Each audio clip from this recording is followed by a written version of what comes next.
You want to make your fantasy sports league more than a fantasy? Hold my baby.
And the NerdCast is brought to you by Nor Comm Games. It's powered by Nor Comm Games, coming to you every Wednesday at 8 p.m. Nor Comm Games is your tabletop guide for all things gaming. Nor Comm Games carries Games Workshop, Warlord Games, Pokemon, Magic the Gathering, Disney Lorcana, Dungeons & Dragons, Star Wars Unlimited, plus so much more. Plus, you'll find weekly events happening in our gaming area, Bunker 1307. Wednesday afternoon is casual card and open play. Thursday evening is Star Wars Unlimited League Night. Friday afternoon is Learn to Play board games that you can see on our Facebook page live every Friday at noon. Saturday is a variety of events, and Saturday night is Magic Commander. Sunday is Disney Lorcana League. For a full listing of Norcomm's events, head over to our website, norcommgames.com. Norcomm Games, the only thing to do. Norcomm Of the universe. I wish Greg was here to do Greg should that. be here. Where the hell is Greg? Who knows? I don't know. And the NerdCast is also brought to you by Face Value Cards. Face Value Cards. Tired of looking through the same old boring greeting cards at the grocery store? I feel like I'm not. Oh, I am on. We had this set up a little different today. Sick of your cards costing way too much? Are you looking for new ways to remind your family and friends that you're hilarious and thinking about them? Well, you're in luck, fam. At facevaluecards.com, we've got you covered with quirky, witty, anytime greeting cards. Tell your bestie that their dog likes you better. Likes you better, Frank. Tell your sibling they are more motivational than your other motivational crap. Not sure which one to try? Grab a 10-card variety pack for a 10% discount per card. Add the promotional code NERDCAST at checkout for an additional 35% off. 35% off? Yeah, that's right. An additional 35% off. Plus, with free shipping on orders over $10, it's easy to give our cards a try. That's almost like stealing. But don't take this all at face value. Cards.com. Visit us today at facevaluecards.com. Facevaluecards.com. The cards. As fun as you are, Frank. That's pretty fun. That's a whole lot of fun.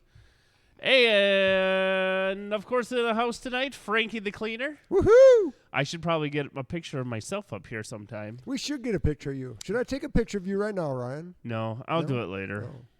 It's I all tried, right. folks. It's okay. All right, everyone. Welcome to the NerdCast. Thanks for joining us. Make sure you say hi in the comments so we know you're alive and not dead. I think they're dead. They must be dead. I don't know what they're doing. It's a nice evening. Maybe they're all grilling. It is a nice evening. It's a nice spring evening. People are ready for it. Yesterday was The a bit 50s. chilly. It was a little chilly, but in some places they got up to an inch of snow. We had a dusting yesterday morning. So there was a little dusting. It was a little bit of everything on there. So But you know what? It was a good day yesterday, Ryan? what's that? I got to go watch a baseball game yesterday. It was cold, but I got to watch a baseball Was game. it the Brewers? No, my son down Oh, in even Stevens better. Point. That's Yep. even better. So They lost, but it was fun. Yeah. I had a busy weekend this past weekend. Chatham, hello, gentlemen. Who are you making fun of calling us gentlemen? You know better than that. I feel insulted, Ryan. No, it's all right. Hello. All right. Hello. Hey, that sounded pretty good. Oh, did it? I don't know. Could be. What are we doing tonight, Frank? Do we got anything fun going on? We're going to do a box opening tonight. Okay. And I think we're going to talk about some classic board game. Yeah, we're going to talk a little bit about a great board game that's one of my favorite. Oh, you can kind of see it. There's a little hint. A little sneak peek in the corner over there. Going to tell stories. We're going to talk Revolution. And look. You can even see Nostalgia Dorkfathers on there. Even says on there, talk to Ryan. I want to also point out that is a first edition, first print. Woo, we got a piece of history here in the house. Yep. I also have the 5 to 6 player expansion there. I love this game. So Cool. but we don't have 3 players to play because Colin left. Yeah, we're going to have to talk him into staying some night. Yeah. Yeah. I don't know why people are so afraid to talk on here. We just talk. We just have a conversation. They don't like hearing themselves talk. I get that. But as long as they don't watch it back, then they don't have to worry about it. Yeah. Did you hear the crazy news? What's crazy? Frank, What's going on that's so crazy, Ryan? Oh, my gosh. I just lost it. I've heard a lot of craziness lately. So There is a lot of craziness going on. I was going to try to quote from it, but then my phone went crazy. There's a lot of craziness. Final Frontier Games. They do games like Coloma and Merchant's Cove and all that. Pretty much filing for bankruptcy. Ouch. And they are blaming. It's not just that. They are blaming Simon Games, Come On Games, whatever you want to call them. Simon, I think is how you pronounce that, right? I believe so. They're blaming them because they did not fulfill their obligations on As something. in, like They did not pay for their portion of a board game order, and basically it has to sit in storage because Final Frontier Games cannot do it. So the way some board games are done is almost the same way as movies are done or television shows, where you have basically people who invest into it, and they almost become like producers to help you do it.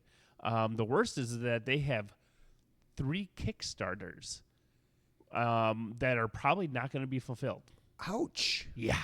Ouch. Could you imagine being those people? I would hate to be those people. But it gets even more interesting, Frank. I don't know. That's pretty bad already, Ryan. It's pretty bad.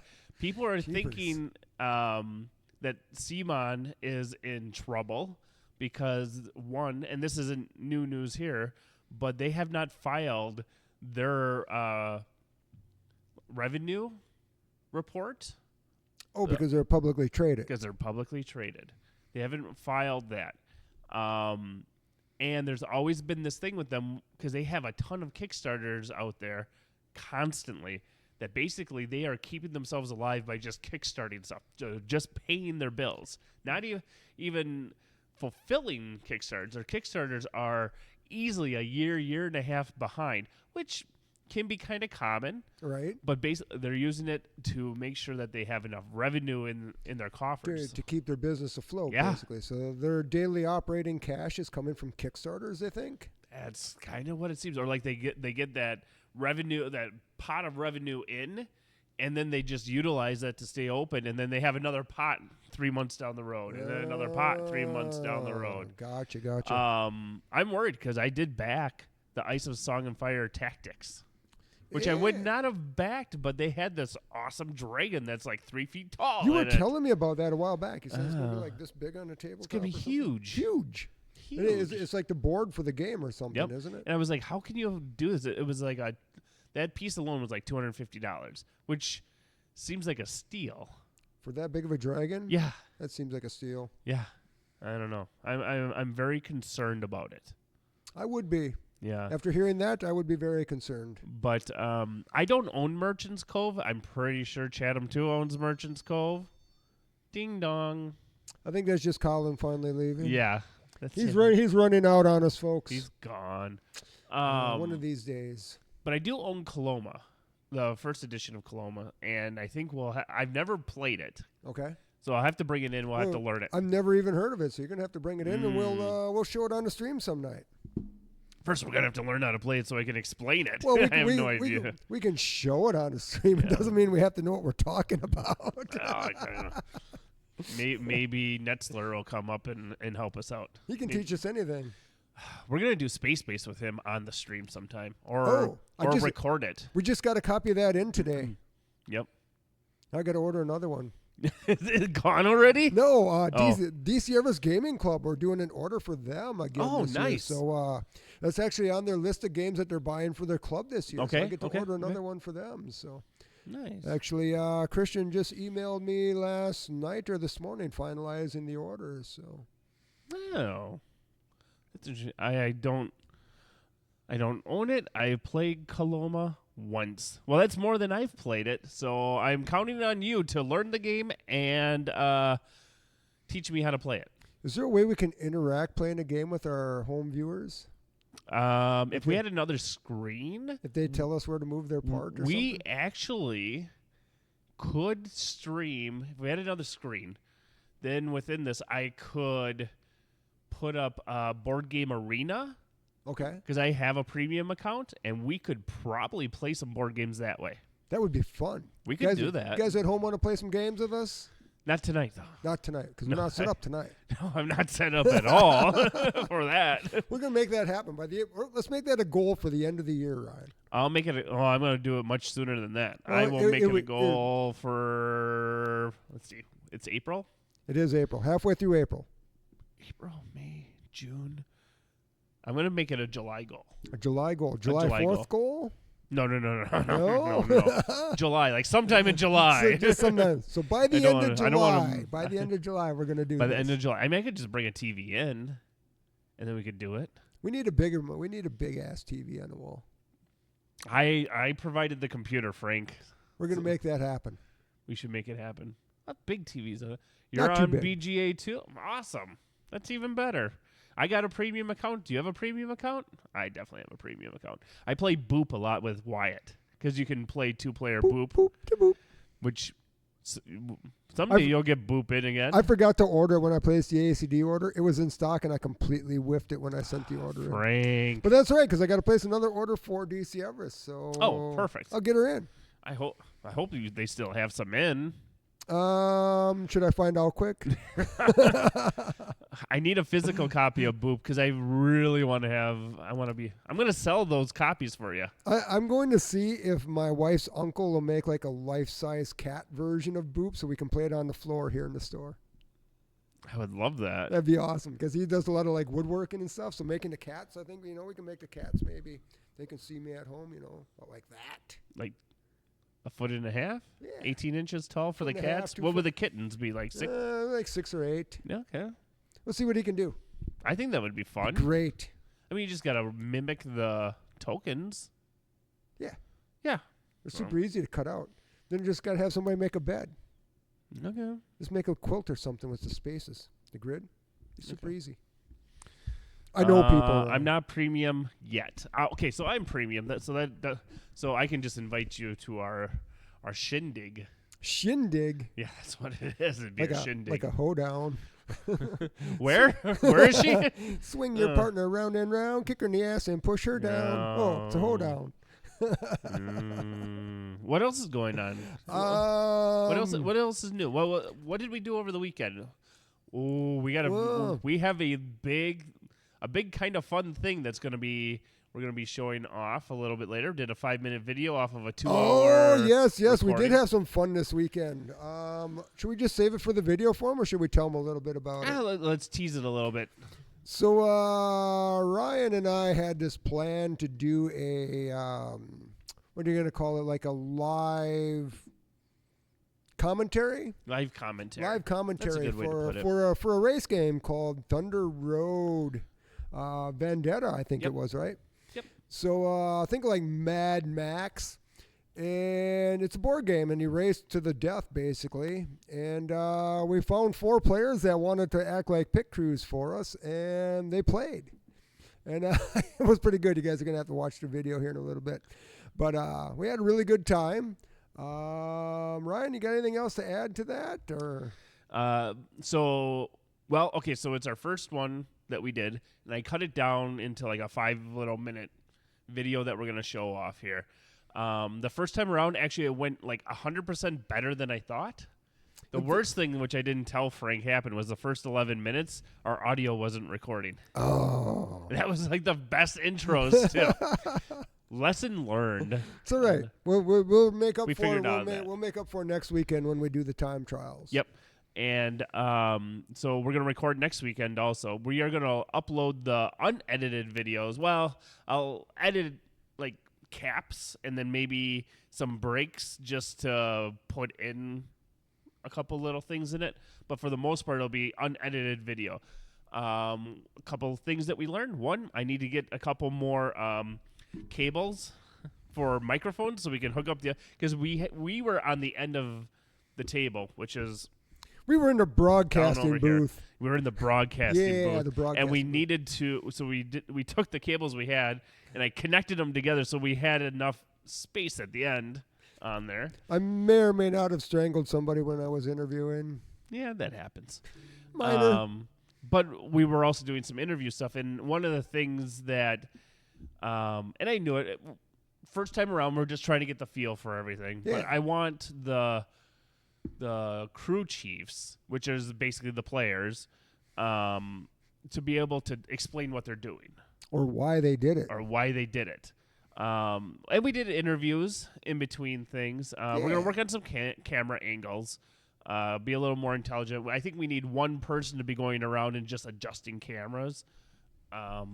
So we're going to have to hire a crew for this when we do this. No, live. that's what Colin is for. Okay, He just needs to do it.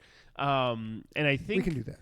And you'll see it. We had just a dedicated camera on the dice rolling, and I think we're gonna make that like one-time things for the first player of the round because they roll the road dice, and then we'll go to another angle of the board from there. So we can see it from both sides instead of just one? Yes, either that or it'll be one is gonna be on the. I mean, we'll have the same angle going away that we did, and then and you guys will understand this in a moment. Then we'll have on one side will be the race from the side view, and that other camera will be facing the active crew chief. Okay. Does that make sense? It does make Okay. sense. Okay. Yep. Not us though. We're You too know, pretty for cameras. This is going to work better when we get the overheads put in here. We can actually drop the cameras down Yeah. from the top. We're working on that. We got to get some GoFundMe page going for this so we can build it faster. You can send any amount of money you want to us to 1307 East Main Street. We will take it. Care Well, of the NerdCast. Can they donate to our page? You can donate anything. You can. I'd rather just send us cash. Come here and give us cash. Speaking of orders, you've been placing a lot of orders this week, haven't you? You get a nice big restock. My last day and a half has been spent dealing with distribution, and we actually added a new distributor. I think they're considered a distributor anyways, but we added Asmodee to our list of sources today. Actually, yesterday we set it up, and today we placed our first order with those guys. So we got lots of board games coming. Yeah. We got pretty much a regular supply of Star Wars Unlimited now and accessories for that.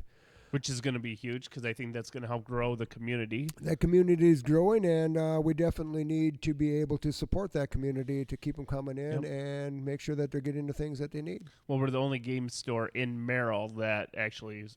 Oh, wait, there's more than one game store in Merrill? Yes, there's more than one. Dragons, Daggers, and Games. Oh, Brian is a great guy. I forgot about them now and there, sorry. They do their thing. They do their thing. Well, here, it's not a competition. Well, that's what I mean. But let's be open and honest. We're the only one that's selling the Star Wars. We have a community. We want to see it grow. It's Star Wars. It should just naturally grow. It is. It's like Disney Lorcana. It should just grow itself because it's Disney or it's Star Wars. Star Wars is owned by Disney, isn't it? Yes. Yes. Interesting. But not the card game. The card. Well, it's a licensing thing. Yeah. So. Yeah. Yeah. When Fantasy. So I remember when Fantasy Flight got the initial license for Star Wars because they dropped a whole bunch of 40K stuff. Oh. They dropped a whole bunch of Games Workshop RPGs and things like that. Yeah, They're yeah. like, and a great fantasy card game actually. That was a living card game. They dropped that completely just to focus on Star Wars stuff. Yeah. And then Star Wars is worthy of having that much focus, though. I think there's enough Yeah. there where that game can last a long time. Yep. And then they came out. X-Wing was really the big thing that they came out with after that. They tried a card game which was not that good. X-Wing is dead now. Wow, that's because Atomic Mass Games was running it. Well, Such a but good it had game. But it had a good run. Let's think about it. So Dorkfather's was still kind of around when maybe just after that. So it's been almost 12 years. How many different ships can you come out with? They have a second edition, and then I think it just Well, with all the new movies that came out in the last would few years, think. you'd think they would have different ships that they could come up with. you would think, but Right. What do I know? It is what it So, is. Yeah, I Gotta think make they could molds have for all that continued. I think they could have continued selling stuff if they would have just done.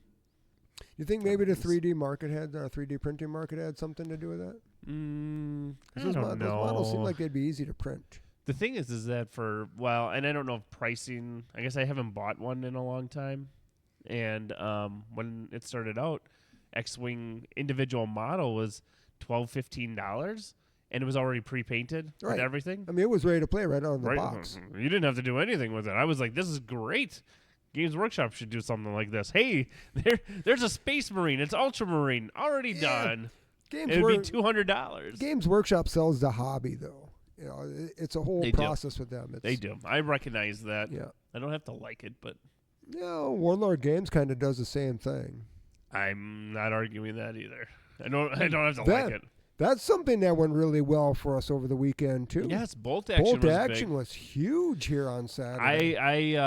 Didn't even get to play. I was at the Historical Society because they have a new exhibit, Chatter from Left Field, which emphasizes the local baseball, Merrill Rangers, and then the Merrill Lady Cardinals, Yes, which was during World War II.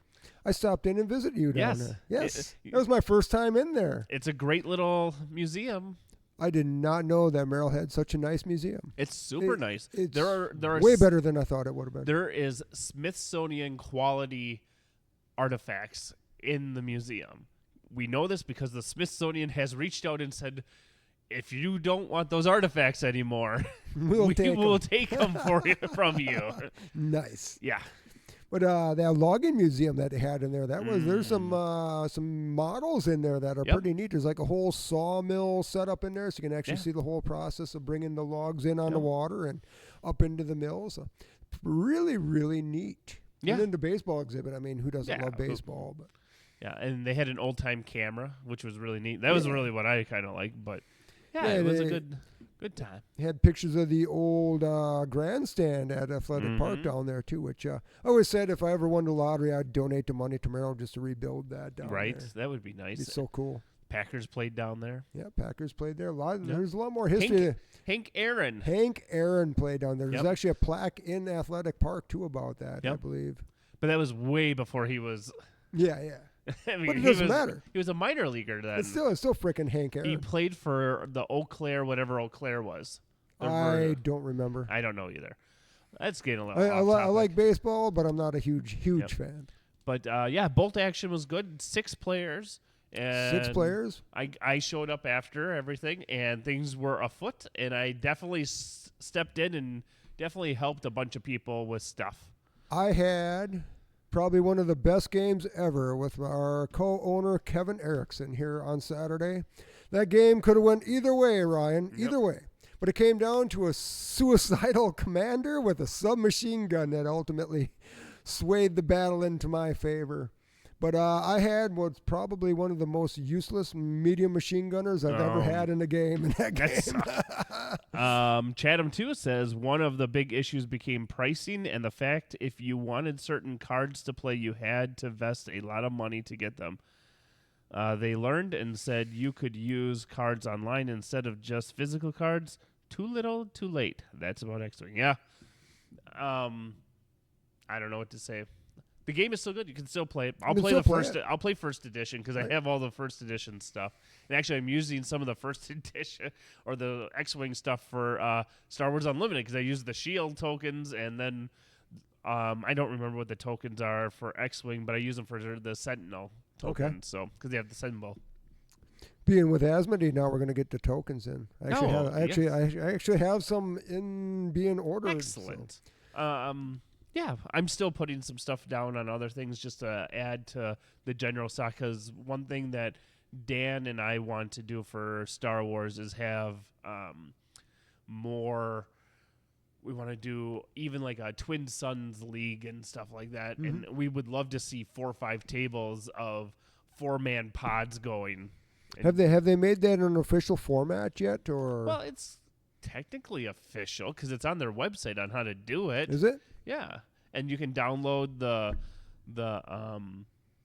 little versions that they have for it. Okay. So yeah, Nice. I don't think it gets played like huge in a tournament It's- scene, but it's- that's what we like to do. It's kind of a newer game yet to really have that kind of reach, I think. Maybe there's not enough cards in the pool. Well, yet they're to not. make- They're doing planetary qualifiers and stuff like that still in their premier, We might which have is we, standard or we might whatever. have a chance to host one of those now. That would be cool. That would be cool. That would be awesome because I think there's one in Appleton or Green Bay coming up. Appleton's the closest one that Yeah. I'm aware of. Yep. Wow. Now Merrill will be the closest one. We might be able to get one here. That would That'd pretty be much, cool. they can have the southern half of the state, and we could focus on the northern half of the state. So Perfect. You No all one right has with to me? fight over anything. Nope, there's plenty of room. Just come and play.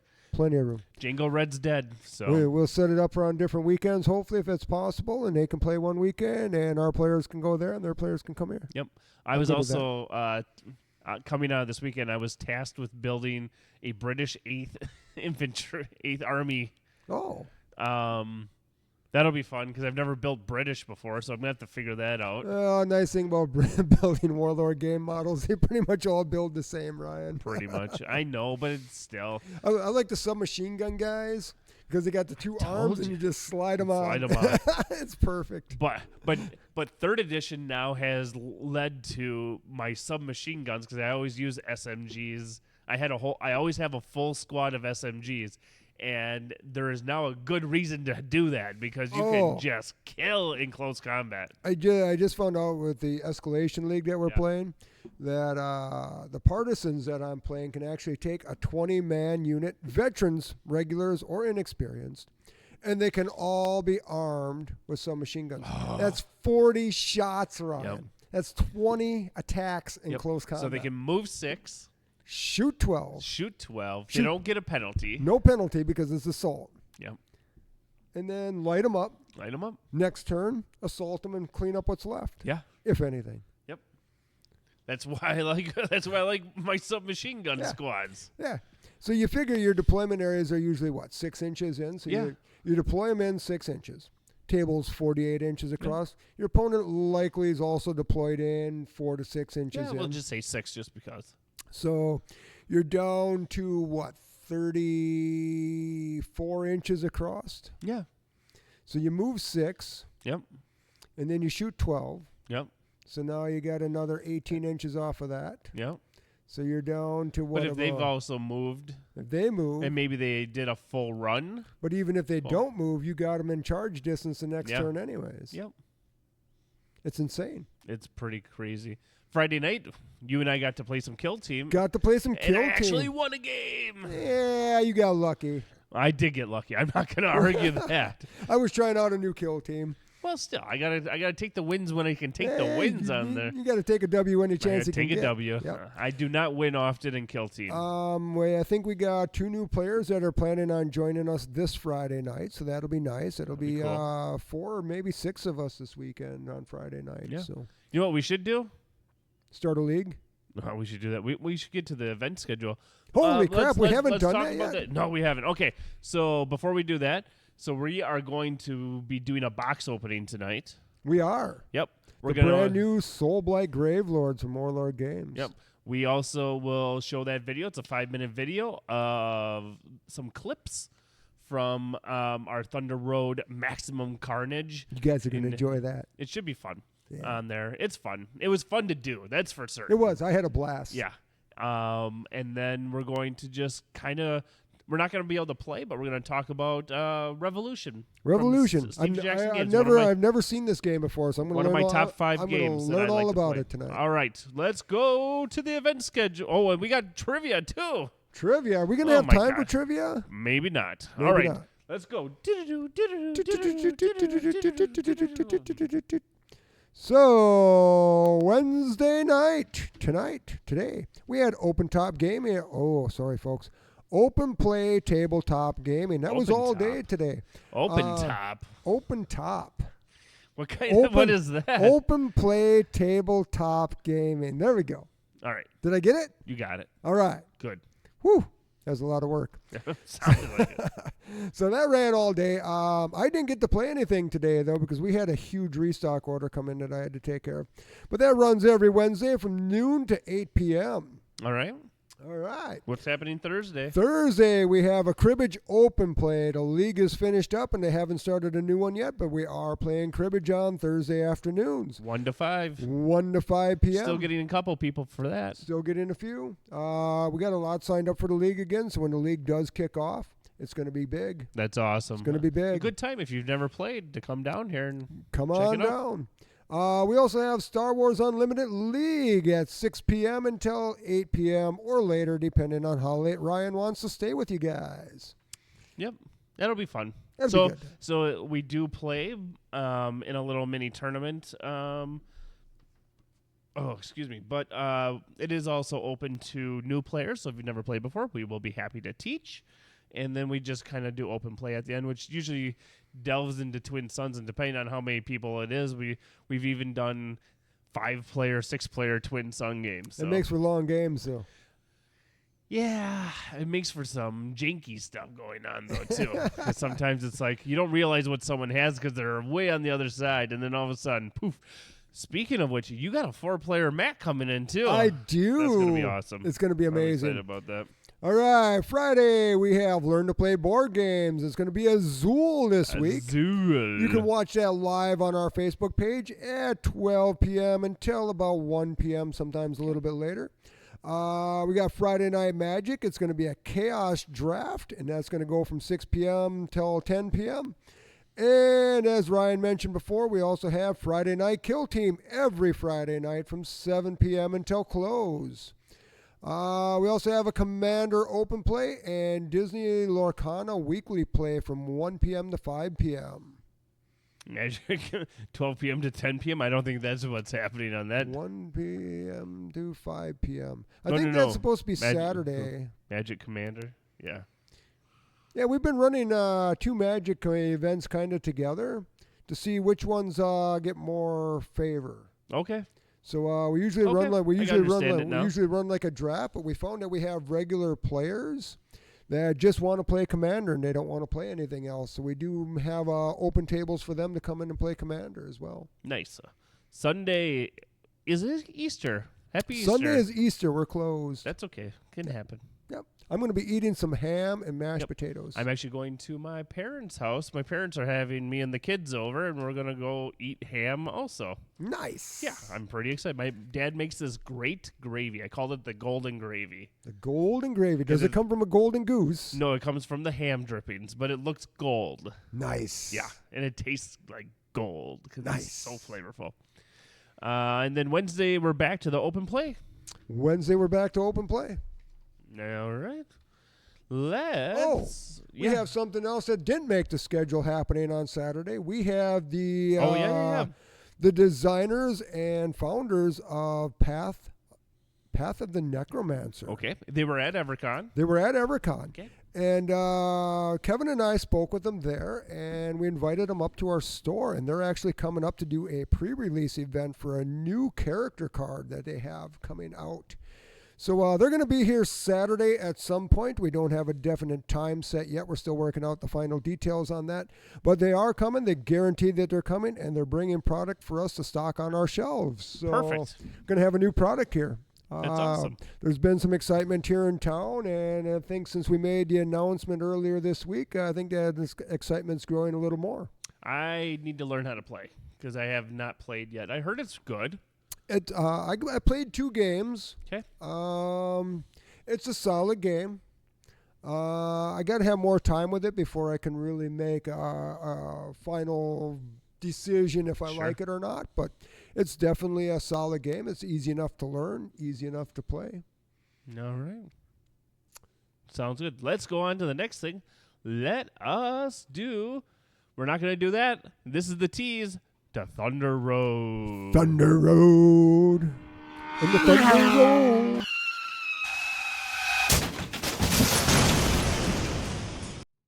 Kevin the Butcher. Which driver are you going to be going with?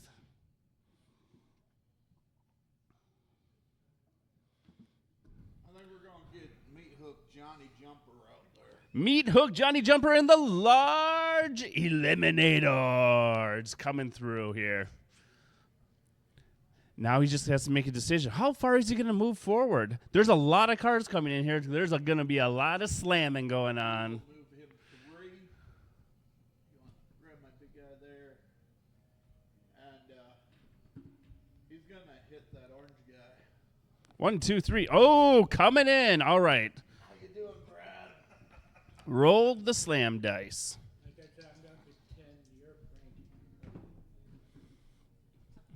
Top car is going forward 1. Are you going to do that? We're going to re-roll that. All right. Big Locks is coming out in the Eliminator. And where are we going? Oh, the slamming has commenced. Roll the slam dice. Not sure how smart it is for you to be going after a guy. Bottom is going to move forward 1. That works. Bottom's moving forward 1. So it looks like Me Hook Johnny Jumper gets pushed by Big Locks in the slam. This will make some interesting game for down the road here. All right. We got Chupacabras with Michael Citation there coming up. What's he going to do? He is thinking very hard. He's got himself Gort in the small car and in his medium car, the Bloody Baron. Second round, the guns will open up and you'll be able to shoot each other.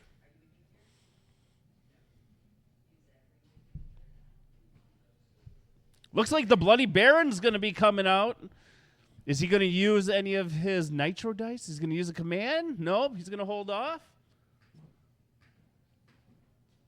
Oh, slam. Let's get those slam dice going here.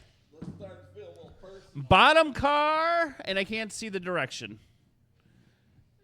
Bottom car moving, and it causes another slam. So that means Kevin gets to roll the slam dice. Now he is the smaller car. Oh, there's no sorry in this game. Top car moving forward 1 to the left on top.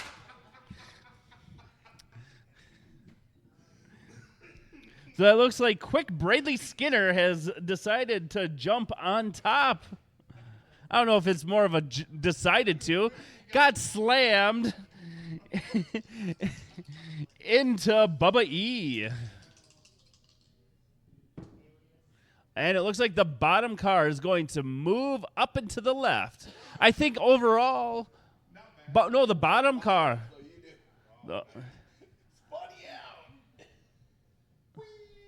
Either way, I think everyone came out pretty good in that slam.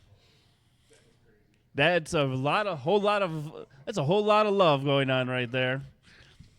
All right, then it looks like we are up to the Stargazer. All right, and I am here with the winner of the race. It is Brim. What do you got to say for yourself, Brim? It was all about for death or for war and death, and I'm glad my team did it. And I got the big guy and Jack's getting eliminated, and got the little one out there ahead of time after a while and run the game. You were way behind for a little while, and it seemed to pay off for you. Was that a strategy that you came up with, or just kind of happenstance? Kind of happenstance. It's all right. The experience pays off here, folks.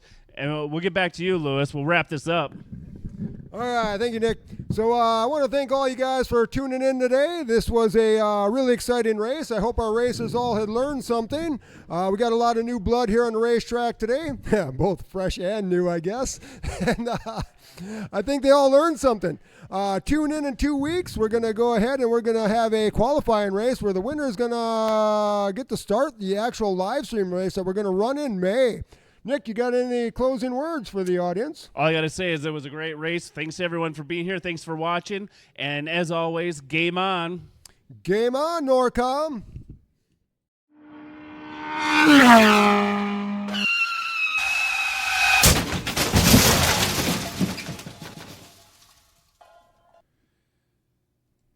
All right. Hey, are we're back. Yeah. Woohoo! Nice little video. I was able to put that together kind of last minute. Yeah, you But- did a good job, Ryan. But we can upload that also to Facebook too. We can. So, yeah.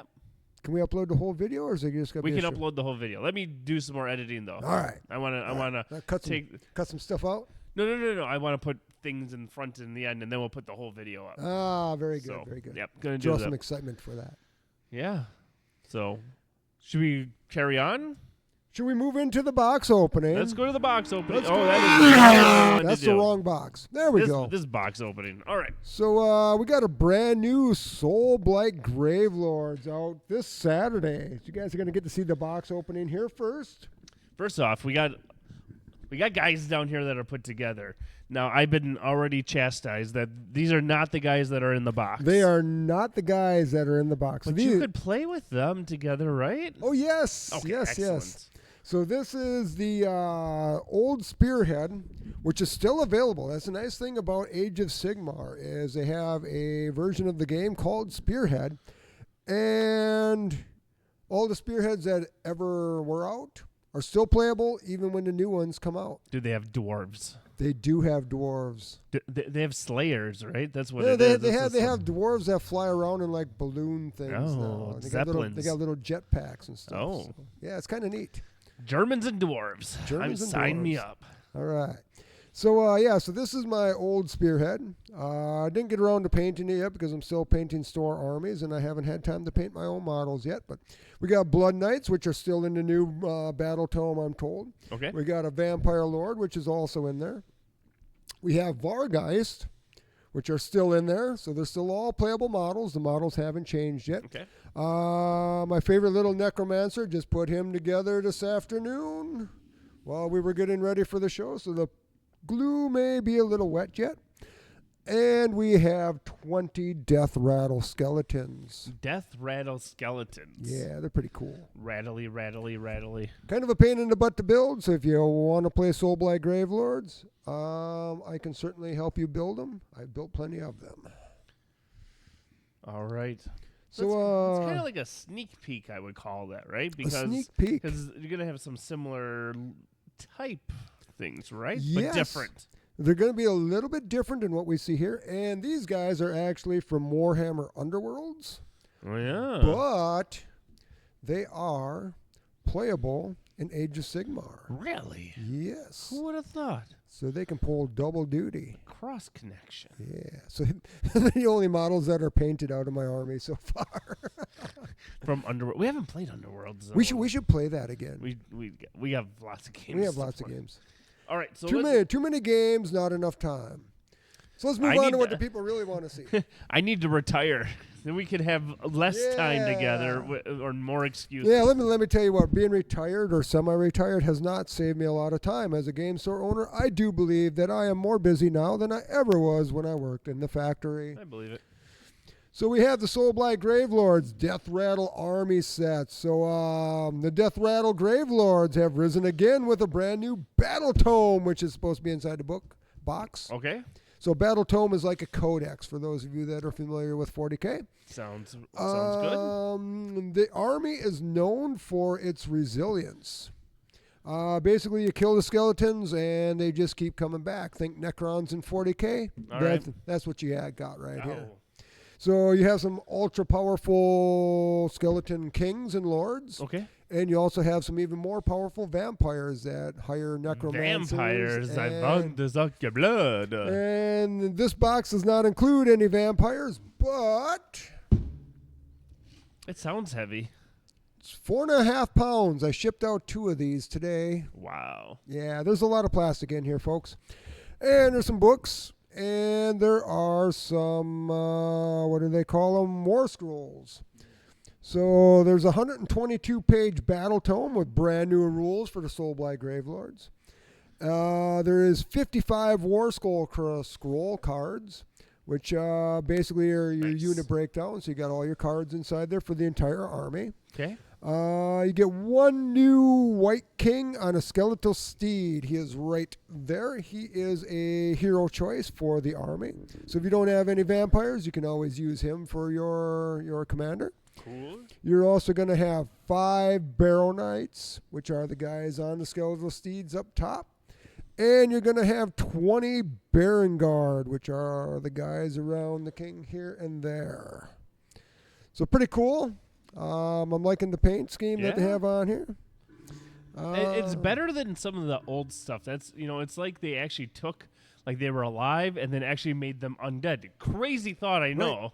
Instead of just making them look undead. Yeah. It's like let's make them look like they were once alive So and then kill them and then and kill then them bring again. them back out. And then kill them again And then and bring kill them them back again. out. Okay. And it's just over and over. So the one thing that they don't have in here is you can also play Deadwalker zombies in the Soulblight Gravelords. Okay. And think of big tar pit of zombies. I just want to point out, and this is just an observation, I noticed in Age of Sigmar, Games Workshop likes to sell the color gold a lot. A lot. Like everything seems to be gold. Mine will not be too much gold. Okay. Mine will look like these guys. Okay. With just a little bit of gold. Not Just a a lot. little bit of gold. But I just noticed, do you think it's because it looks flashy that way? It's a good selling point. Yeah. Yep. I thought maybe it was just they wanted to sell gold paint. But I actually watched some painting tutorials on YouTube about these guys, Yep. and they don't really use a lot of gold paint to paint them. They use a lot of like brownish colored washes over just a metallic to Oh. give it kind of a rusty Yeah, kind I of can see copper that. look. Okay, I agree. So it's not really too much gold. I would catch go what more you're, copper what you're on this saying one. there. Okay. So for MSRP, $230. We sell them for about 10% off, but we had a really good pre-sale weekend on them last weekend, Yep. and we sold out. So you don't have any to sell. This one is mine, folks. That's yours. This one is mine. That's why we're going to open it tonight. Okay. So I did cut the tape already so we can open the box a little easier so we don't got to mess with that on camera. Okay. And are you ready to open this box, Ryan? Yeah, let's open the box. Let's see what's inside. Dooby doo doo doo and just like that, all of a sudden we got that. Just All right. like that, we have a new camera angle. Dun, dun, dun, dun. Ooh. So they always put these. They used to put really nice art in these things. I liked the art. I did like the art too because when you painted your miniatures really nice, it gave you a nice backdrop to set them in front of. What I want to know is what's the UPC for that's on the thing? Should we go scan it into the scanner and find out? That's all right. Yeah, but it's on both sides. It's kind of I don't annoying. understand that. That's the only thing I really don't understand here. Superstar Xavier Michaels, guess who is the greatest human being that ever lived? And I'm talking besides Gandhi, gold paint is for amateurs. My guess on the greatest human being that ever lived, and I'm talking besides Gandhi, I go Jesus. Jesus. Because Gandhi said he was the greatest. But he wasn't. Well, He even said on his deathbed that he wasn't. no, that Jesus was the greatest. Oh. Yeah. Oh, yes. Yeah, Gandhi said that. So we got lots of dead guys in here, Ryan. I like dead guys. We got lots of There's dead a lot guys. of plastic in there, Frank. There is a lot of about 4.5 pounds, including the Schwartzman books. is you flipping amateurs. So I believe Schwartzmandy. these are the Burrow Guards. There are 20 of them in this box. I Pretty Yeah. freaking cool. I do want to. I mean, maybe I should. Yeah, there's a lot of detail in this. A lot of small detail. I don't. Maybe I should. Can I tell you my thoughts, and you won't get mad at me at all? I won't get mad at When you I'm at all. looking at these, I'm going. There's almost more plastic in the things holding the miniatures on the sprue than on the actual They miniature. are skeletons. I Well, mean, and I don't mean that in a negative light. I'm just going. There's so many details there. let's see if we can get a close up of one of the skeleton torsos here. Maybe can they see that one right there? But they I don't- need the support so that way it won't break. I'm just kind of like finding the irony here, where it's Right? like you could Yeah, have like I see what you're getting at. Look how wide this is right here. yeah, Versus how big the arm is. Frank, that is so complex. That's what I do, man. It's like building car Sad. models when I was a kid. You know, I do a lot of self-improvement. I listen to a lot of podcasts Yeah, about it. absolutely. And one of the things that they talked about everybody talks about finding a job that you're happy to do every day, and if you Yep. find something that you enjoy doing, you'll never work a day in your life. Right. So one of the things that the guy was talking about was what made you happy when you were 8 or 10 years old. That them are the kind of things that you should be looking at doing as an adult. And the beautiful thing for me was playing with Lego and playing with my Green Army men and my G.I. Joes. Okay, so Superstar Michael says, okay, you guys know I'll always be honest. Ha ha ha. You really, really, really, really, really got to be a good player in that game for that to be worthwhile because there's so much detail in that. I would be pissed if I constructed that, built it, then lost in 26 minutes to Ryan Schwartzman, which normally happens. That doesn't happen. Frank beats me at a lot of these miniature games. I just noticed something that's really cool about these that I haven't seen on past skeletons. Take a look at that skeletal steed right there. Look at that. You can actually see right through their rib cage. Yeah, normally it would be solid. It would be solid, and they would just like raise the ribs up on No, it. I like that. But in this case here, you can actually see through it. You know what a pain in the ass that's going to be to paint that, Ryan? Glad I don't got to paint them. My dwarves don't look like that. There's a here. This must be the White King here. You can look at the rib cage on his steed. Again, the hobby side of this sometimes is bigger than the actual game. People literally will buy this box and never actually play anything. They'll just paint it up and it'll sit somewhere. A lot of people will just buy, build, and paint. Yeah. Some of the fun, I was actually talking to my sales rep, Chris, about this a couple weeks ago because we were talking about this set and how I was waiting for it to come out.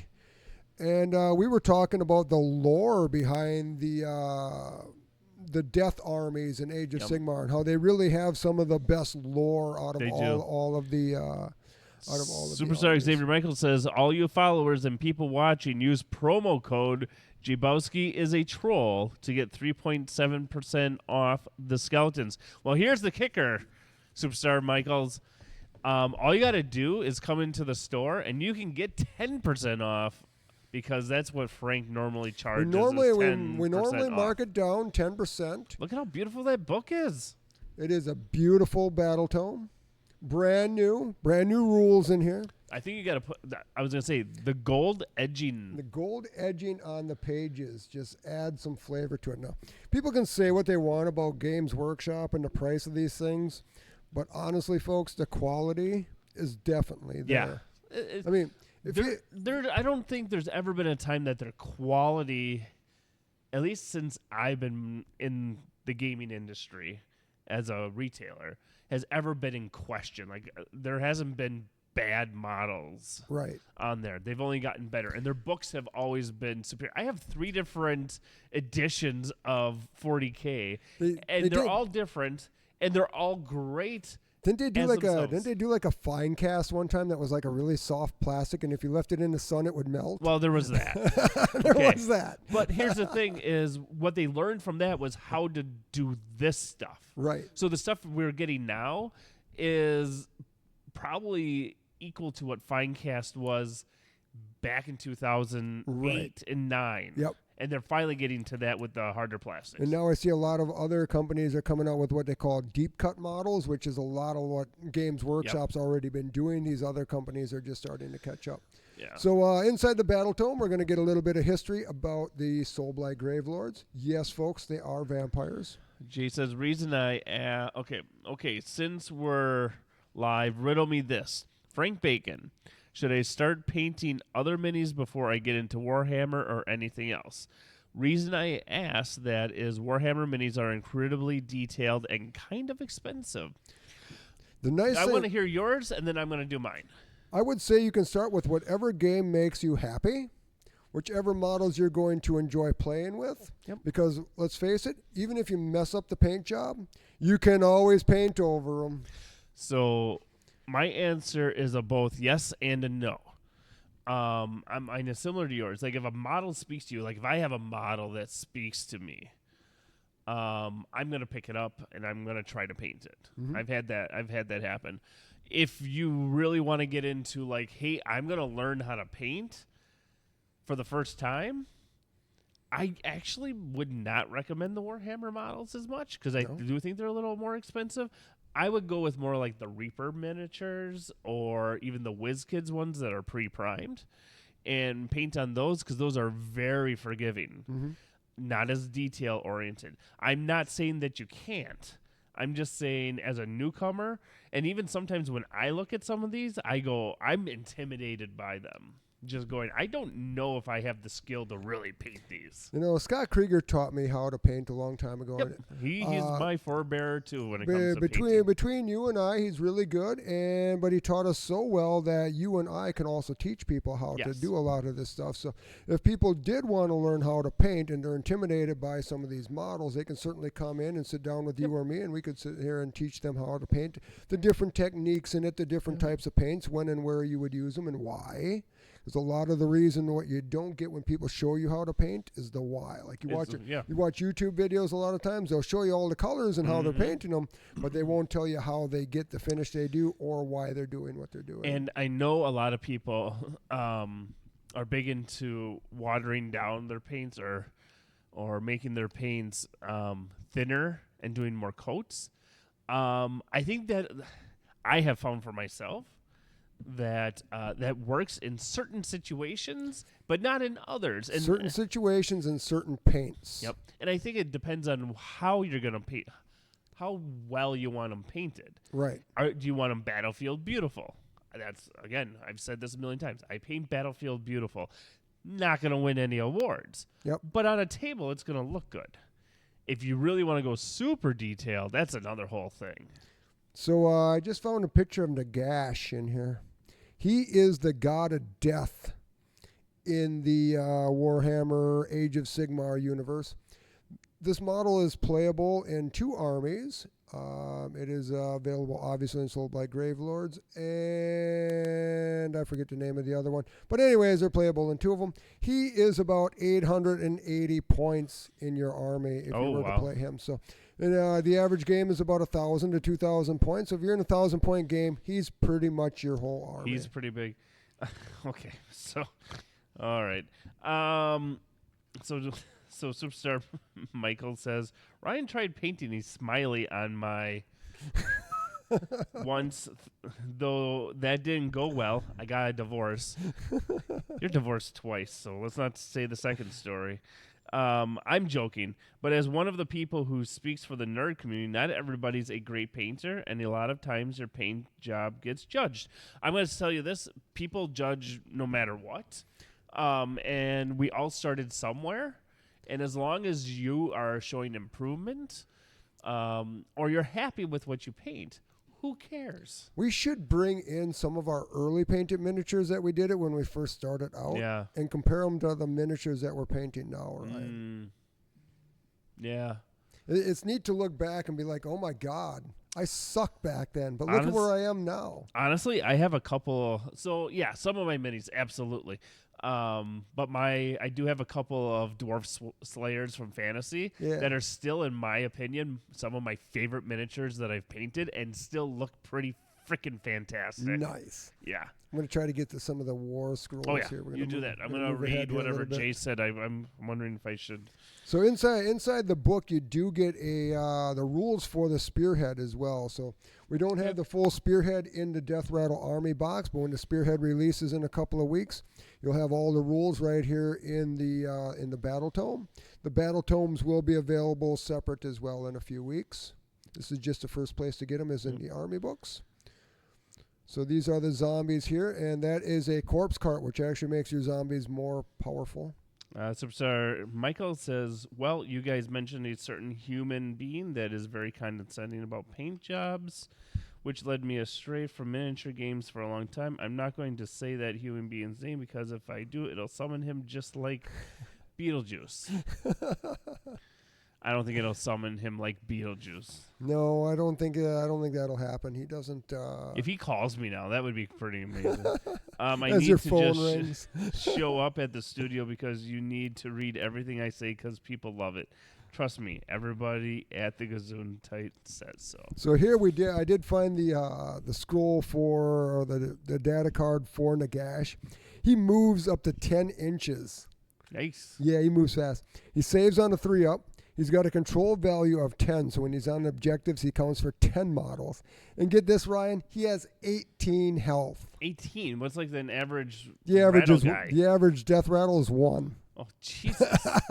And you only get 20 of those death rattles. Well, you can get like 40 of them, or 20 Yeah, of but them. But there's only 20 in the box, Yeah. right? yeah, So he's worth almost all 20 Yeah. of those guys. he's literally half your army.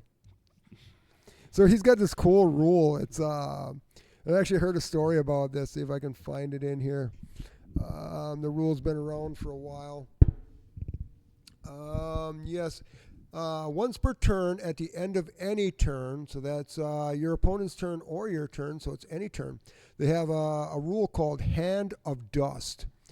So you get to pick a visible enemy hero or monster in combat with this unit to be the target.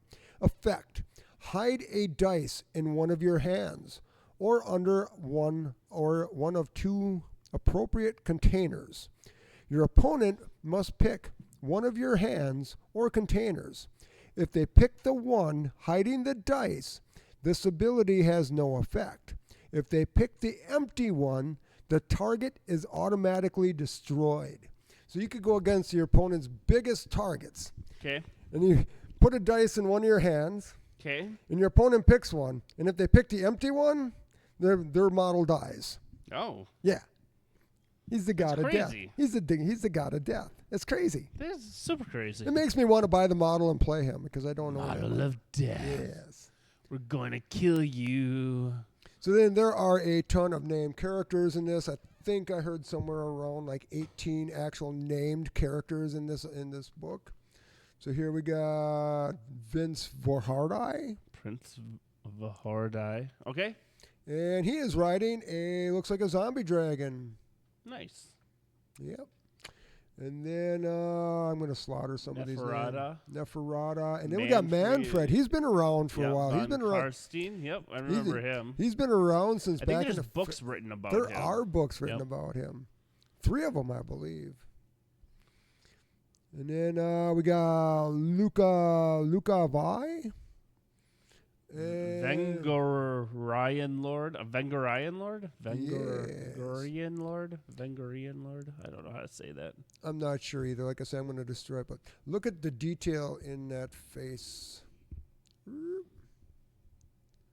A face only a mother could love. Can you imagine getting to paint that, Ryan? No. No? It's pretty cool, though. It is cool. And these are some new units here. Now, these guys came from another game, from my understanding. I'm not sure which one it is. Blades of the Hollow King. So, actually, they're characters out of a book. Okay. Yep. Yeah, so I was just I don't watching a mind that. video about them guys the other day. And so it's 3 models in the unit, and I believe you will be able to get them all together. They are not available yet. All right. Superstar Xavier Michaels says, "Hey Ryan, can I call out Frank live on the show and do a 2 out of 3 falls nerd match? First match will be Malifaux. Second match will be Star Wars CCG. And if it gets to the third fall, we will do this 40K stuff. Sure, that'd be great. We'll call it the Nerdathon, The Nerdathon. like a triathlon, but Yeah. Nerdathon." The Tri-Nerdathon. The Wizard Cup. No, wait a minute. That's a whole Here's different. some of the new models that are in the Army box now. So we're going to have the White King. Maybe we'll call it the Lambda. He's going to be available on foot as well. And he can alternately model him as a White Lord as well. Death Rattle Skeletons, which we know and love. By the way, anybody watching, stop by Nor Comm because it's probably one of the best gaming nerd stores anywhere in Wisconsin. I'm putting my name on that. Borrow Knights, which are Thanks. in the box, and the Borrow Guard, which are also in the Army box. So looking forward to building them this week. And there is our Necromancer, which I just built tonight. Where did he go, Ryan? Where I did don't he know. go? I'm Oh not in my charge of your gosh. guys. There he is. There he is, folks. Yeah, the Necromancer. He is holding a skull in his left hand. You see it? Yeah, they really made these So guys just cool. pretty freaking So cool. Because they could have just had him like standing there. Nope. I had a lot of fun He isn't building that painted. model No, set. he just built I him. just built him like 5 minutes before the like, show. Literally. He was sitting there clipping and putting it together. And I'm like editing a video. I'm so busy painting demo models for the store right now that I don't have time to paint my own stuff at the I moment. never have time to paint my own Here's stuff. here's that corpse cart that we were talking about. It is full of dead bodies that just keep getting reanimated and put back onto the battlefield. I'm never going to finish painting my own Germans for bolt action because I'm going to keep building other people's stuff and painting it. You know, that's what they say about mechanics. A mechanic's car is always broken down because he's always busy fixing other people's shit. Yep. Well, whatever. As long as it keeps other people happy. I just got to quit everything else I do. Yeah. So we got a few spells that have models now too. So we have the Hand of Nagash, which is pretty cool. It's got some abilities for it. We got the whole unholy. What does that say? Reliquary? Reliquary. That's what I'm going to say. Unholy reliquary. Reliquary? And the Sanguine Swarm, which is basically Sanguine. I think it's Sanguine Swarm. which is just a bunch of bats. They just basically fly around and piss off your. Scooby Dooby Doo. Where are you? So, in both your guys' honest opinion, what is the easiest level entry faction for this game? For this game, for no skill Yeah. to build or paint, or are we talking to play? Maybe to play? I'm guessing to play. To play, hands down, it is going to be the just the Chaos Warriors. That sounds about right. I believe it's called the you have to Slaves to Darkness. Okay. Do you have to sing? I am a warrior. No. Would you like to see what they look like though? We do have a box of them here. If you do, we'll see. We'll just keep going. But, And if you want to see a box of them, we'll go and grab one. They are pretty much just a Death Star army. They're tough as nails, and you throw the mob into the middle of the field or on objectives, and you hope for the best. Yeah. Yes. Everybody wants to see it. Okay, I will go grab it. Ryan, you want to talk about the new terrain that's coming out? for Oh, these guys? let's see what's in the new Yeah, so terrain. Cursed They're going to get their own terrain. Sepulchre. That looks like a cool little. Look at that. See, I'm a terrain guy. That's pretty cool. What's this do? Soulblight Glavelord rolls. Okay.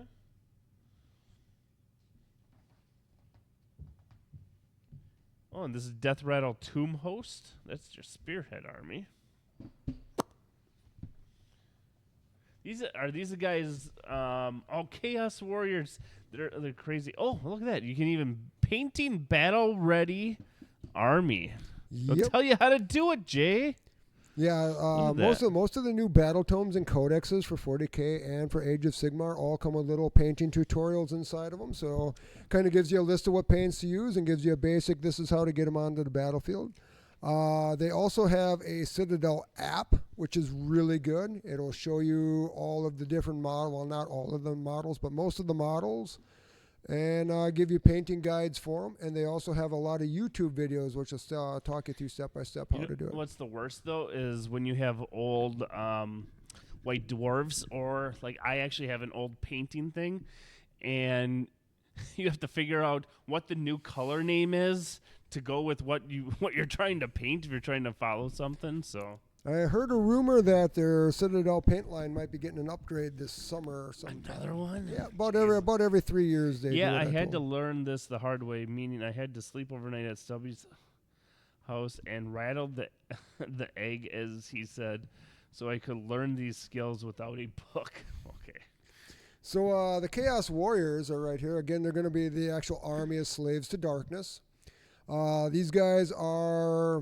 I always picture the prince in black armor, so the bad guy in most of the old movies. These are the big bad guys in Hero Quest, because Hero Quest is a Games Workshop game, and they Yes. used all the same models, the Chaos Warriors and stuff like that. They have one out right now called Cursed City, and it's all Yeah. the vampire models. Ooh. Yeah, I'm thinking about grabbing one for Yeah, myself that'd be before they quit fun. making it. Yeah. Yep. So that's what they look like. This is probably the easiest army in Age of Sigmar to play. And they're not too bad to paint either. They're pretty simple. You spray them black. You throw a little bit of lead belcher on them. You pick out a few details, and you're good to go. Yeah. It's really not difficult at easy. all. They build are pretty these push easy. to fit? These ones are not. Okay. These ones are going to be glue to fit. Usually your push to fit models come in your basic starter sets. Yeah. So they're pretty cool. Definitely highly recommend a new player to start with that army. Oh yeah. Snip. But basically, Age of Sigmar is going to be your fantasy theme game. So it just depends on what you're into, but you can find an army that will pretty much match everybody's play style. We These got, guys just look cool. yeah, they look amazing. I wouldn't mind actually building a box of those just to build and paint them if I ever had time to paint my own The stuff. hobby gets us again, Frank. Yes. The hobby gets us again. So the nice thing about this, though, is there's so much lore behind a lot of these armies that you can read novels about the armies that you're building. Actually, when I play 40K, I kind of do that because I play Word Bearers, which Yep. are Chaos Space Marines. And I've read all the Word Bearer books. So when I theme my army, granted it's not super competitive, but it's kind of themed towards the books. As I said, I play. I don't play to win. I play to have fun. So, and that kind of goes against me sometimes. 'Cause I like to play what I like to play, no matter if I'm going to be good at it or not. Frank, you whore, what your favorite team as an experienced player, and what was your first army when you got into it? Okay, so what was your favorite team as an experienced player? My favorite team, like Yeah. sports team? No, I think he's talking like this stuff. Like if you were to do a spearhead, okay. what would be your favorite spearhead? So honestly, the vampires are my favorite, but Yep. they are definitely not a place for a new player to start because it's a very difficult army to master. Sure. Because that. you have your really powerful lords and leaders, and then you got all these minions that you have to keep bringing back because they're going to die really easy. So you're going to expect them to die. Yep. But then you got to be able to bring them back. So you got to figure out a way to make everything happen, and it doesn't always lend itself well to a new player to be able to figure that all out. And I do believe you started in 40K with Necrons, I right? started with Necrons, which is very similar to this, but was very easy to play back in 4th and 5th edition. Okay. Choo. And let's take a look at some of those. Some of the cards that come in here. So Again, these are, even the thing that's holding the cards. I can't Look even at get that this thing artwork. open at the moment. That's why I'm wasting time here. They wrapped it so good. I'm just going to rip it. There we go. There we go. So you're going to get all your cards to play your spearheads. Can they see that? There we go. This is going to have all your rules to play spearheads. Spearheads is a much smaller version of a game. Spearhead, basically everything except for the painted guys would be all you need to play a spearhead. You buy a box, you build the models, and you can play. Yep. It's like Age of Sigmar Light, just like Combat Patrol is 40K Light. Yep. You buy a box, you build the models, you play. Jay says, I'm just asking the tough questions for people like me who got turned off by 40K by certain people. 40K can be very competitive. Yeah, I agree. And the competitive players can very much ruin that game for a lot of players. I think he's mentioning a certain Krieger. Oh, well, I can see that. Well, I've learned just to accept those people for who they are, play the game the way you want to play the game, and you will find a community that will, there's Nagash's card right there. well, Look at him. and sometimes we find this in any game. There's people who play to win, and then there's people who play to teach, and there's people who play to teach, but they're not going to just let you win either. And it just. One thing that I do very well, and I've been told this by a lot of experienced players and new players alike, is I can demo a game, Yeah. And I will not play to win at all because I want you to enjoy the game and Yep. learn as much as you can about it. If I win, I win. But usually if I win, it's because of they rolled such bad dice. There's no way I Sure. could have lost. Yep. Is usually how that works out. But then there's times when I know I'm playing with a newer player Yeah. where I might not take, let's take bolt action. If I know I'm going against a newer player, I'm not going to bring my cavalry units. I'm not going to bring my Yeah. big charge too, because there's just nothing they're not going to be able to handle that. But now if I'm going against you, Ryan, I'm going to bring the whole house. You Yeah, I know know. what I mean? Every time. And that's in every game. but at the same time, Not so much in Kill Team, because No. you and I are both still kind of learning that a little bit. well, yeah. But I'm going to go a little especially faster when here people now. are newer to gaming in general, they don't need to win, but they need to have a good time. Right. I think a lot of it is like we were talking about with the painting before. You're not just telling, so there's the vampire learn. You're not just telling somebody what to do. You're telling them why they should be doing it, Yeah. or give them options. Hey, you could do this or this kind of thing, and then let them make their own choice, and then talk about it. If it works out good for them, talk to it as to why it worked out Yep. good. And if it absolutely flopped in their face, you want to kind of guide them a little bit and tell them why it did so that they don't make that mistake again. Okay. So we got another comment here. I'm not trying to cause a disturbance in the force. I'm honestly interested in this game, and there are other people I'm sure who are afraid to ask these tough questions, like, does Ryan really play 40K naked? Because I've heard that. Frank, have I ever been naked when I played? Not 40K here in with the you? store, but I've heard stories about how you play 40K at home. Yeah. Well, I mean, you do have sometimes- that big game room there, and yeah. it's separate from the house. And Yep. what happens in the game room stays in the Sometimes game you just room. got to air things out a little Right. bit, literally. I mean, I'm not against somebody just airing it out. I mean, it's you. Do you, man? I don't care. I'm not It's here just to, hard to get female players then, so I'm not. I'm not here to judge. That's good. I don't got much to judge. So. But no, that's one thing too. Actually, Kyle from STL Life Productions, Yeah. he used to run a lot of new player friendly events down in the Stevens Point area for 40K, because a lot of the community in the Wausau area was turning so competitive that they were having a problem getting newer players. So I took some pointers from him on how he ran a lot of that stuff, and we tried to keep most of our events pretty new player friendly. So we'll try to pair people up if they're newer players with a more experienced player Yeah. that can teach, so that they can learn how to play the game and Yeah. even to build their armies. I think for the most part, NorCom is pretty new player friendly. Now, I haven't played a lot of Magic, so I don't know about that. But in other games, I know for sure. But it can be in any game that you get someone that's super competitive. So I'm actually really, really kind of interested in this game. What would be entry-level investment just to game with a non-Krieger? I would say if you want to get into Age of Sigmar, I would suggest just buy a Spearhead, Mm-hmm. which is going to be about a $120 box. And it's going to come with all the instructions you need. You're going to have all the models to play that Spearhead. You can download the rules for the Spearhead off the Warhammer community site. Yep. So you can get that for free, so you don't even have to buy the Battle Tome and to play a Spearhead.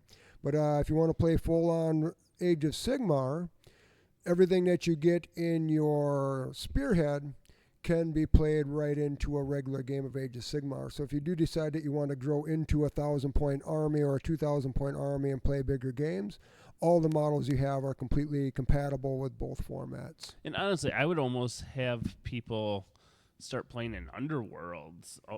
in a Underworlds way. is fun because it's a little different game style, though, so it doesn't No, give no, you no. the same I understand, feel. but it can get them into a hobby of this type, and if they're gonna just learning to paint and learning to play and learning to do something, it's a great way to understand. You got to move, how you do stuff, how to read a sheet. You only get X amount of models, and you can paint those up really quick Yeah, usually before you feel that you're intimidated by going to something that might have a more amount of models. right. Your Warhammer Underworlds is going to be anywhere from Warband is anywhere from 3 to 7 models depending on the warband. Like Ryan said, super easy to get into, easy enough to paint. Actually, these guys here are actually a warband from Warhammer Underworlds. I have several different ones because these guys are awesome. Games Workshop will tell you that some of their finest models are actually in Warhammer Underworlds. I quite agree with that. So there is quite a bit of detail there, but again, it doesn't have to be. Well, and I find that a game like Warhammer Underworlds is a great jumping point into something. Price point wise, games don't last as long because they're you don't got a ton of models to do, and you really feel like you're playing scenario type stuff. When you get good at Warhammer Underworld, the game should last you about 30 minutes or less. Yeah. So you go to play in a tournament, you'll play a best of 3, and they expect you to be done in an hour and a half with each round. So, I mean, once you're good and going, it really plays that fast. Which is really nice for like Wednesday evenings. People can show up and we can play that. We can teach that game as well. We do have a demo. We do have a demo kit here at the store for that too. I actually have like 3 or 4 war bands myself. Yeah, I think I have more than I should. I know how many I have. I just don't want to say. You are your own best single customer. I am not, actually. Oh. I acquire my things over time. I actually buy very little from this store. Yeah. Other than the occasional pre-release in Magic or Star Wars or stuff like that, I'll play in the pre-releases just because I find it fun. But I think out of all the Army boxes, this is only the second box of miniatures I've bought since I've been here. Oh. I've been I running probably the business. bought more miniatures than. No, you've bought more than I have. But a lot of what I do is I'm running the events and I'm teaching here at the store. So a lot of what I'm using is the store models, so I don't necessarily have to have my own. Which makes sense because then it's also a write-off. Yep. Does anything else come in this nice box? Yes, because you see, we have all of these models, Ryan. Yeah. But they have to have something to stand on, don't they? They do. Hold on, we got something else in here yet too. A lot of wrapping. But we got us a nice little instruction manual on how to put all the miniatures together. And sometimes, I don't know if this set's going to have a lot of options, different options, but I'll tell you here shortly. I'm guessing that there will be. But a lot of times you can build them differently for different things. Yes. At least I find that with Kill Team, I'm willing to bet for some of the spearheads and stuff like that, there might be weapon options or something. Yeah, so see, like here it's going to give you an option up here. You're going to have 2 different styles here. So you can either build the guy with the sword, or that would be the pink guy, or the green guy with the lance. So you will have an option for either the sword or the lance when you're building the knights. Who would you build? I like the lances. Yeah. Just because. Oh, I think that's pretty cool. This is a blood knight. These guys are actually vampires instead of skeletons riding on them. They're nasty. So you have that option. Let me see what else can we find in here real quick. So then here too, you got options to build a standard bearer or a guy with just a lance. Nice. So if you're gonna, if you already have 5 of these guys and you don't need to have the standard bearer, but you want to make it a unit of 10, you would build a guy with a lance. And then we have a musician. Mm-hmm. See, he's got the horn there, or he can have a lance. Ride. And Ride. then No, ride. Down in the bottom down here, you can kind of see some of the options and how they built theirs. So you got swords, lances, you got standards. All kinds of good stuff. Highly recommend the Citadel plastic glue for building these guys as well. It works really well. It comes with a little metal applicator for these little guys with the small arms like that right there. That little metal applicator, you put that dot right there, and it sticks. And it being a plastic glue, once it sticks, it doesn't come back apart. It's not like super glue anymore. No. It's a whole nother thing. So here you can see you got options for leaders, different weapons, that kind of stuff. Look at that halberd right there. Nice. That guy's cool. I'm definitely going to build a couple of those guys.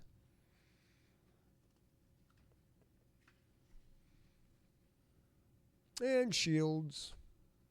The halberd guys don't get shields, though. And there's what 20 of them could look like. That's pretty awesome. That is pretty awesome. And it comes with bases, which is... There it is. Bunch of little base. Bunch of little bases for the little guys and a big round base for the leader. That's one big hefty loose black base. And some more oval bases there for the rest of the cavalry. And there you have it. Then we have a big old empty box. Yeah, but there was a lot of stuff There was a lot of stuff in there. There was a lot of plastic in there.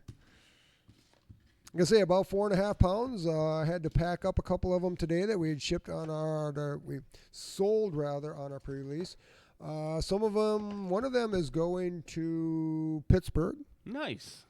And, it's crazy to me where these things get shipped to. That one I will ship tomorrow because it releases on Saturday. So Yeah. he should maybe get it on release day. Otherwise, it'll be probably Monday right after. Yeah, well, So it'll be close. And the other one is just going to Michigan. So that one I can't ship until Friday because it's got a real good possibility that it'll get delivered on Saturday. Can't do that any sooner. So we got to make sure that it doesn't not get there before release day. So. And a lot of our online buyers are repeat buyers that we have because they know that we do ship as close to possible to the release dates for them. That's a huge thing because if they can get it pretty much on release day or as close as possible, that's huge to them. Not 3 days later, not a week later. Yep. It will be there. And to me, that's kind of like magic, in my opinion. Right. So. And that's a lot of, I've been selling on like eBay and online since 2012, so I got a lot of experience on how long things take to get to certain states. So basically, if it's in a joining state, I don't ship it until the day before. Sure. If Makes it's anywhere else, it can go on Thursday. Makes sense. Yep. Hasn't been a problem yet anyways. Nope, no problems. So what do you have over there with Revolution, Ryan? All right, so. I'm going to clean up some of my mess here while you talk to that. All right. So this is a Steve Jackson game. It is no longer in print, and I don't know at this point. There's no plans to print this, so I don't want to call it a dead game because that's not the right way to put it. I'll call it a legacy game, vintage game. Vintage would be that way.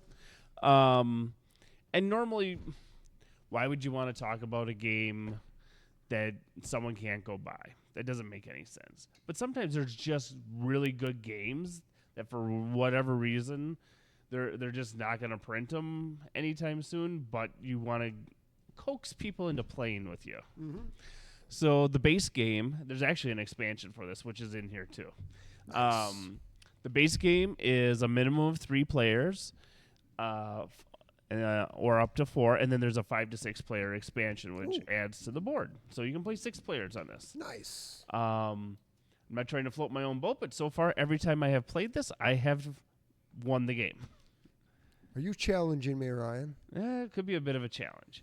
So what's different about this game is you are literally bidding, and the bid is what you're bidding for is areas, and we'll get to that in a second. But you're bidding gold, blackmail, and force. Gold is bribery. Blackmail is literally what it sounds like. You're blackmailing someone. Nice. And force is literally you're coming at them with force. Sounds like a mafia and kind of game. In certain areas and certain people, when you're doing your bidding and all that kind of stuff, how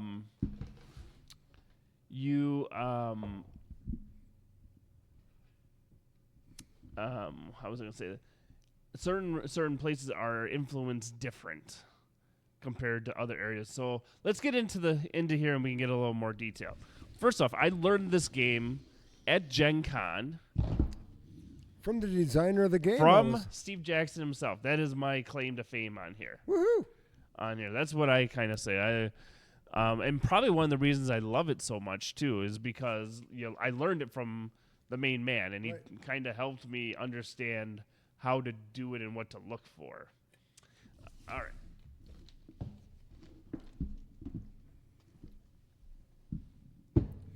What's in the box, Ryan? What's in the box? All right. Tell there's me a what's lot in of, the box. There's a lot of different things in this box on here.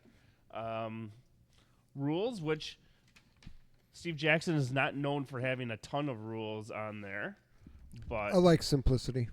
4 pages for the base, and then the 5 to 6 player expansion.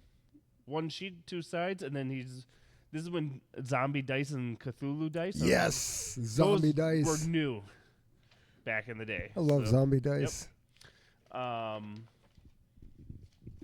So within here, you will have basically like bidding boards, which I'll get back into. Bidding is done secretly. So it's like roulette? You'll have and then you'll have little boards like this where you're gonna secretly take your bids. Everyone will do this at the same time, and they'll. So everybody has a board like this? Yep, and everyone has a board like this. Okay. Or when you're playing with the expansion, there's a bigger board. Ooh, bigger's better. Bigger is better, and you'll have a bunch of these different tokens, and these tokens are really nice. Look how nice and heavy they Look are. how thick those are. Yeah. Gold. But you'll have gold, blackmail, Kind And of sounds like then- chainmail. force on there. All right. May the force be with you. So on a typical board, it'll tell you if it's red, you can't force someone. If it's black, you can't blackmail them. Everyone can be bribed. Of course, because money talks. Right. So if you're going to the general, there's no way you're going to force the general to Oh, yeah, I do would. anything. I'd force his ass. But you could blackmail them, or you could bribe them. The captain, innkeeper, magistrate, and you're like, okay, well, what does any of this do? What happens if you win? Well, you have these little tokens like this, and then a little tracker for your points. So you get to put one thing on the board when you do your bid, or do you do like Ooh, multiples? you can do multiple things on there. You can put as much stuff on as you want. The board. We finally found the board, folks. Found the board. If this would open. Open sesame. All right. That's a pretty nice looking board, Ryan. Thank you. It's I like actually- that a lot. And it's not as complicated as you think. So, the general. We'll just say that we'll go to the general here. Are all the cards the same? Yes. So, this one is going to be different than that Oh, because this is a that's a big one. 5 to 6 player. But all the 4 player boards are the same. Do we have one I can look at? Oh, there, I found one. You found one? Woohoo! All right. What's So- this board? That is part of the expansion. Okay. So, the palace would go like All right right, there. so we don't need the expansion. No, we're not doing an expansion. So, in a turn, you will get certain tokens. Everyone will start with the same amount of tokens Okay. the first round. And what you're going to be doing is you're going to be influencing these different areas. You're going to be bidding for their influence. Okay? So I'm bidding on these different things and bidding against everyone else. Whoever has the majority is the winner. Okay. So what do you put on to bid? Like the So coins? you'll put the coins, and you'll put the blackmail, and you'll put the force. So let's just say I blackmail, and I put a coin on there, and you put just the blackmail on the general. I'm going to have the higher bid because my gold makes my blackmail worth more Yes. on there. So if I were to win with the general, you get 1 support, One force. 1 force. So you get a force to And come those back are, into your those hand. are the tokens. Yep. 1 support, 1 force, and you influence the fortress. So on here's the fortress. This is where the points are going to come in. You'll place one of your tokens. So if I am the blue player on there, I would put one of my tokens on here. So if I lose the bet, does this go back into the pool, or does the token come back into my hand? It goes back into the pool. Oh, so if you lose the bet, you lose the token. Correct. On there. And if you win the bet, you get to keep yours and gain more. Nope, everything gets spent. Okay. You gain it through influencing the board Okay. on there.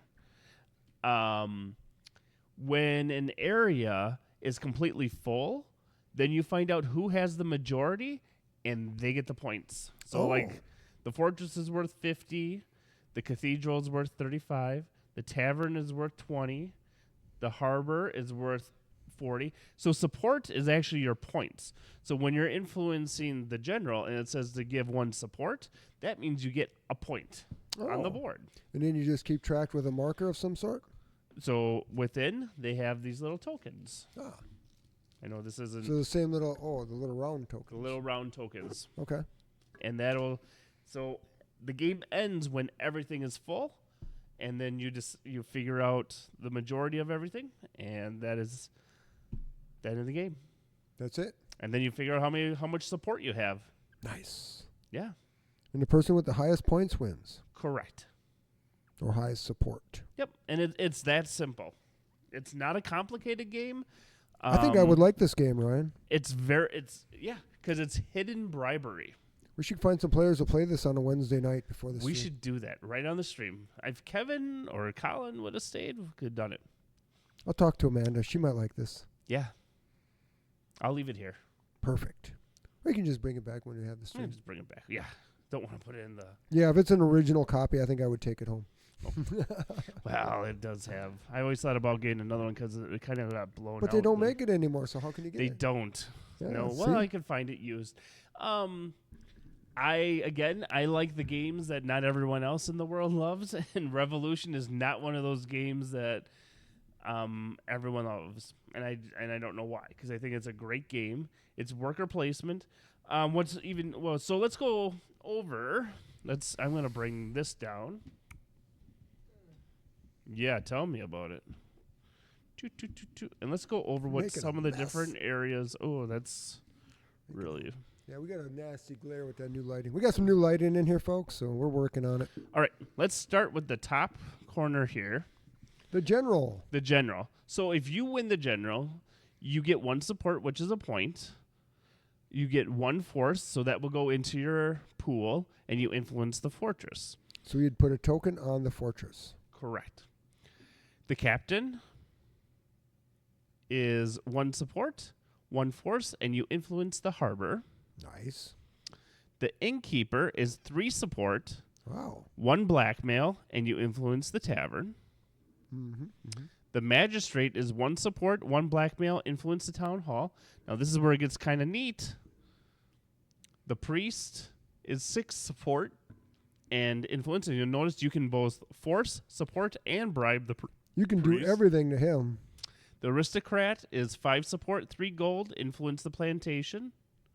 The merchant is 3 support, 5 gold, influence the market. The printer is 10 support. So that would mean 10 points. Nice. The rogue Guess is 2 blackmail. Now this is really fun. The spy. Replace 1 influence cube with 1 of your own. So that the spy, say the tavern was completely full. Mhm. Okay, it's not endgame.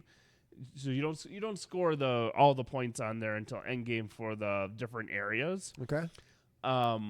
But say you only have 1 cube in there.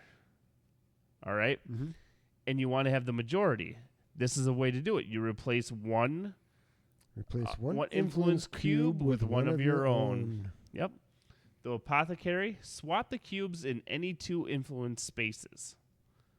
So Ooh. say you have a huge let's just say for instance, you completely own the tavern. Mhm. You have 4 Yep. here. But over in the cathedral, let's say you have 3 and someone else has 4. If you swapped 1 of yours for 1 of theirs, suddenly you Have the majority. majority in both. Yep. Yeah. Nice.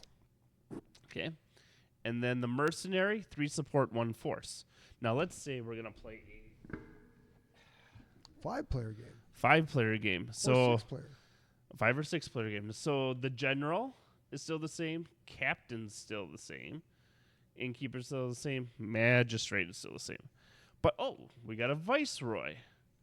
Influence the palace and occupy the guardhouse. and that would be Ooh, the that prison. board. The prison. Yep. The priest is still on there. The aristocrat's on there. Merchant. That's a new one. Oh no, that's an old one. That was should It be was all a new right. one. Yep. Printers there. Spies there. Apothecary. Messengers new. 3 support. Reassign of up to 2 of your cubes already on the board. So again, that's one of those instances where, say, you have a whole bunch of things on the fortress, and there's open areas that you want to try to influence. You can move them somewhere else. Right. Can't replace somebody else's, but you can move them to an open spot. Correct. Where do we leave off here? That was the messenger, I think. Yep. And then the mayor. Influence any open influence space. Nice. Constable, 5 support, 1 blackmail. The rogue, and the mercenary. Merc. So, without playing it, that's pretty much what it is. I had, let's see. Are you missing messages over there? I had a bad demo of Revolution. I'll have to try it again. I hope I wasn't the one. No, I didn't do it for you.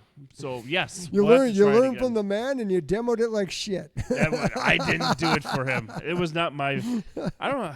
You must have had a really bad person. Seems demoing it. seems pretty straightforward. Yeah, and it's a lot of fun on there. If I remember correctly, it's not just who has the most. It's been a little while here. All right. So bidding resolution. With the screen set aside, each player can see all the bids. Now the bids are evaluated. Patronage. After all bids have resolved, check the number of tokens each player has. Anyone with fewer than 5 tokens, regardless of type, takes enough gold. So you always have at least 5 gold in there. Ending the game. The game is over when all the influence spaces on the board are full. At the end of a resolution phase, players will now score added support for the areas they control and for the tokens they earned on the last round. Tokens for each force you have, 5 support, each blackmail, 3 support, and each gold grants 1. Areas, each area grants large bonus to the player who has the most influence there. It is not necessary to have a majority of its spaces, just the most.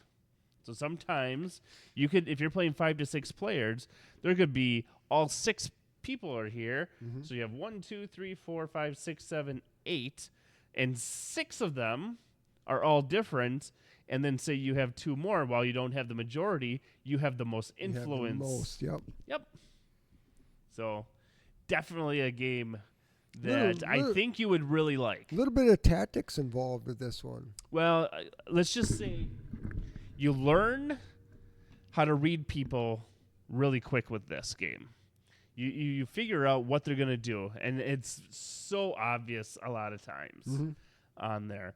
And then you find ways of, like, especially when you're playing only with, like, 4 players, it's pretty easy to pick up on what they're going to go after a lot of times. Right. So, yeah. Easy. I like it. Easy peasy lemon squeezy, but yeah, definitely have to give her a try. I think it'd be a good Wednesday night game. It sounds like we should be able to play it out in about a half an hour to an hour, the way it sounds. Yeah, yeah, easily. So, because you're always influencing. So, right. And someone always wins as long as someone goes on there. There are instances where people have not gone on, like the general on there. So, and you'll find yourself bidding even just 1 gold and winning sometimes. Okay. Yeah. Because nobody else bid for them. Because no one else bid for it. Right? Yeah. Cool. Thanks Comments, for showing questions, that. concerns. Oh, yeah. I think it's one of those games that people have been given a bad demo or something, and they just don't enjoy as much as they should. It's a great little game. So I like it. Now I want to play it. Boom. Now I want to play it. Now you want to play it. All right. How about we wrap this baby up? Frank, Wrapping what do it you up. think? You think the folks at home are ready to wrap it up? I know I'm ready to wrap it up, Frank. It's been a long week already, Ryan, and It's it's been. only Wednesday. Oh, it feels longer than that. So, any words of wisdom going out, Frank? Just be you, folks. Just be you. All right. Let's do backwards here. We're going to do... What? Now you're throwing me out of my... I've been out of my throwing you out. routine all day. Now you're really messing with me. The NerdCast is brought to you by Face Value Cards. Tired of looking through the same old boring greeting cards at the grocery store? Sick of cards costing way too much? Are you looking for new ways to remind your family and friends that you're hilarious and thinking about them?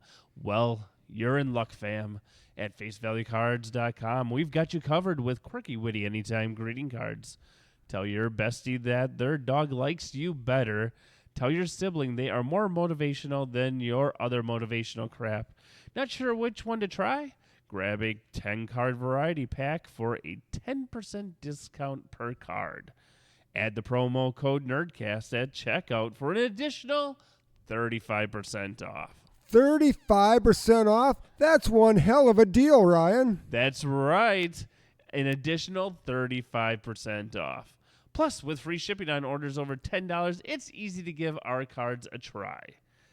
But don't take this all at face value. Cards.com. Visit us today at facevaluecards.com. Facevaluecards.com for cards as fun as you are. Nor Comm Games is your tabletop guide for all things gaming. Nor Comm Games carries Games Workshop, Warlord Games, Pokemon, Magic the Gathering, Disney Lorcana, Dungeons & Dragons, Star Wars Unlimited, plus so much more. Plus, you'll find weekly events happening in our gaming area, Bunker 1307. Wednesday afternoon is casual gameplay. Wednesday night is Tabletop Skirmish featuring different miniature games each Wednesday night. Thursday afternoon, we have a Cribbage League. Friday afternoon is Learn to Play board games that you can see live on our Facebook page. Friday night is Night for Magic. Saturday is a variety of events and Saturday Night Commander. Sunday is Disney Lorcana League that takes place every Sunday afternoon starting at 1 o'clock. For a full listing of NorCom events, head over to our website, norcommgames.com. NorCom Games, the only thing to do. NorCom of the universe. Where the hell is Greg? Where the hell is he? I don't know. All right, everyone, we are going to say good night. Yes, we are out of here. Jay, you need to join us. That's all I can tell you. We need you back, Jay. Come on up. Come on, man. We would love to have you back here. So, have a good night, Frank. Have a good night, Ryan. And always remember, and you have a good night. And always remember, as always, game on. Game on, NorCom. Game on, everyone. Have a good night. We'll see you next week, if not sooner. Maybe sooner. I don't know. Maybe we'll surprise them I with don't a know what the little hell's something. going on around here.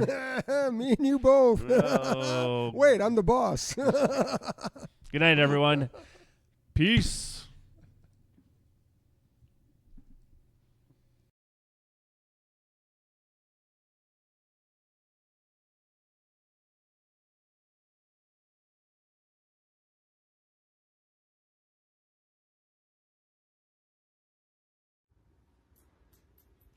Yes, ladies and gentlemen, I am the Diamond Rose of professional wrestling, Gentleman Jay Michaels, and I have a message for Backwoods Brown. You thought it was a good idea to wrap those greasy sausage fingers around my neck? Boop. Yes, I am Gentleman Jay Michaels, and I have a message for the minimum wage, middle class, punk Backwoods Brown. You thought it was a smart idea to wrap your greasy little sausage fingers around my neck at the Elks Lodge during the disco rave? God damn it! Boop.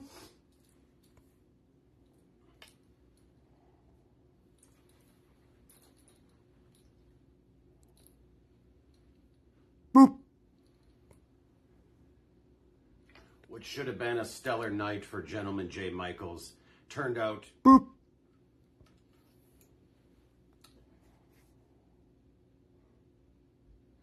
Yes, Backwoods Brown, you think you're so smart, don't you? Boop.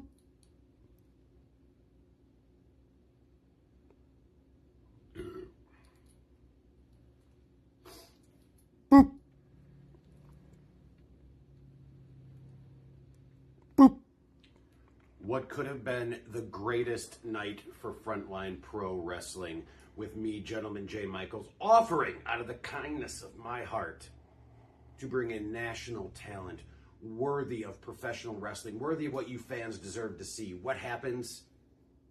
That middle-class, minimum-wage punk backwoods Brown decides to come down and wrap his fat, greasy sausage fingers around my neck and throw me to the mat. Well, backwoods, you have awoken something, and I am going to scour the globe and offer any amounts of money to any monster, any talent that can take you down. I don't think you understand what you awoken. You dipped your toes in that water of bastionality. Oh, Jay, God damn it.